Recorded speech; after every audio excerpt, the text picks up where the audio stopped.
আসলে অনেক দিন ধরেই বিরিয়ানি খেতে ইচ্ছা করছিল। আসলে মাঝে, মাঝে বিরিয়ানি রান্না করা হয় যদিও আমাদের বাসায়, কিন্তু সেটা মুরগির বিরিয়ানি। কিন্তু আমার মনে হচ্ছিল যে গরুর মাংসের বিরিয়ানি করার জন্য। এরপর আমি ওর আব্বু বাজার থেকে কিছু গরুর মাংস আনছিল ১ কেজি পরিমাণ। আমি সেখান থেকে কিছুটা গরুর মাংস রেখে দিয়েছিলাম বিরিয়ানি করব এজন্য। পরে আমি সেই মাংসটাকে দিয়ে আজকে শুক্রবার যেহেতু ভাবলাম যে একটু বিরিয়ানি করি। ওইজন্য ১ম এ আমি পেঁয়াজটাকে বেরেস্তার মতো ভেজে এর ভিতরে আমি বিরিয়ানির মশলাটাকে দিয়ে দিচ্ছি। আমি সাধারণত বিরিয়ানির মশলা দিয়েই বিরিয়ানি রান্না করি। আসলে একটা বিরিয়ানির মশলা দিয়ে আমি ২ বার রান্না করি। যেহেতু আমরা মানুষ কম, ওইজন্য একটা বিরিয়ানির মশলা দিয়ে আমি ২ দিন বিরিয়ানি করতে পারি। আগে একদিন আমি বিরিয়ানি করছিলাম আর আজকে বিরিয়ানি করতেছি।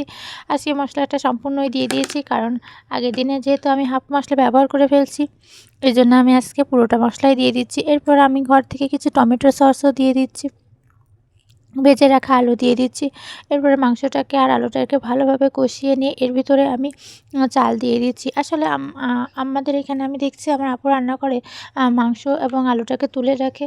আর পরে চালটা ভেজে নিয়ে তারপরে চালটা হয়ে গেলে তারপরে ওর ভিতরে মাংস দেয়। কিন্তু আমি সাধারণত মাংস এবং আলুর ভিতরেই চালটা দিয়ে চালটাকে কিছুক্ষণ ভালো করে ভেজে তারপরে ওর ভিতরে আমি যে গরম পানি দিয়ে দিই।